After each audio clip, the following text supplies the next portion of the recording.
শুরু হলো হজের আনুষ্ঠানিকতা। মিনায় জড়ো হয়েছেন হজ যাত্রীরা। বৃহস্পতিবার সন্ধ্যার পর থেকে এহরাম বাঁধা অবস্থায় মক্কা থেকে রাতভর কেউ হেঁটে কেউ বাহনে চড়ে মিনায় সমাবেত হন। আগামীকাল ৯ জিলহজ বা ১৫ জুন আরাফাতের ময়দানে হজের মূল পর্ব অনুষ্ঠিত হবে।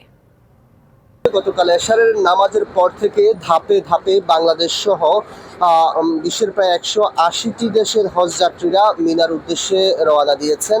আপনি জানেন যে বিশ্বের ১৮০টি দেশের হজ যাত্রী, প্রায় ২ মিলিয়ন হজ যাত্রী রয়েছেন পবিত্র নগরী মক্কা, এবং তাদেরকে গতকাল রাত থেকে মিনার উদ্দেশ্যে পাঠানোর জন্য এখানকার সৌদি এবং হজ বিষয়ক মন্ত্রণালয় থেকে নির্দেশনা ছিল, এবং ধাপে ধাপে হজ যাত্রীরা যাচ্ছেন। এখন অল্প কিছু হজ যাত্রী আছে, অর্থাৎ বেশিরভাগ হজ যাত্রী মিনার উদ্দেশ্যে রওনা দিয়েছেন, এবং মিনা থেকে যারা যাচ্ছেন এখানে লাব্বাইক লাব্বাইক ধ্বনিতে তারা স্বাস্থ্য এবং স্বাদের মধ্যে চমৎকার একটা ব্যালেন্স করে পীর প্রিমিয়াম আয়োডাইজড লবণ মিনার উদ্দেশ্যে রওনা দিচ্ছেন। এবং আজকে জোহরের নামাজের পর থেকে আনুষ্ঠানিক কার্যক্রম শুরু হবে।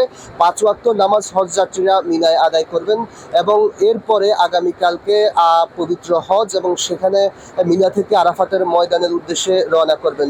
হজের আনুষ্ঠানিকতা মূলত ৫ দিন, অর্থাৎ মিনায় অবস্থান, আরাফার ময়দান এবং মুজদালিফায় অবস্থান, এভাবে হজের ৫ দিনের আনুষ্ঠানিক কার্যক্রম সম্পন্ন হয়। আর মোটা দাগে যেটি জানাতে চাচ্ছি সেটি হচ্ছে, সৌদি আরবের হজ ও উমরা বিষয়ক মন্ত্রণালয় থেকে স্বাস্থ্যবিধি মেনে চলার জন্য নির্দেশনা দিয়েছেন হজ যাত্রীদের। একইভাবে বাংলাদেশের ধর্ম মন্ত্রণালয়ের যে বাংলাদেশ হজ অফিস রয়েছে, এবং সেখান থেকেও বাংলাদেশি হজ যাত্রীদের জন্য বলা হয়েছে যে সৌদি আরবের তাপমাত্রার সাথে খাপ খাওয়ানোর জন্য সানগ্লাস পরতে বলা হয়েছে, স্বাস্থ্যবিধি মেনে চলতে বলা হয়েছে, এবং কি পর্যাপ্ত পানি পান করার জন্য নির্দেশনা দেওয়া হয়েছে।